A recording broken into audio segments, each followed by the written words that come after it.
ये घोंसला है। हाँ गजब छोटी चिड़िया ना।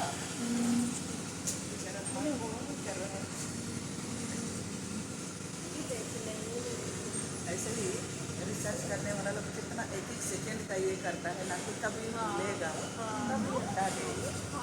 हाँ थोड़ा को दो खाने के लिए।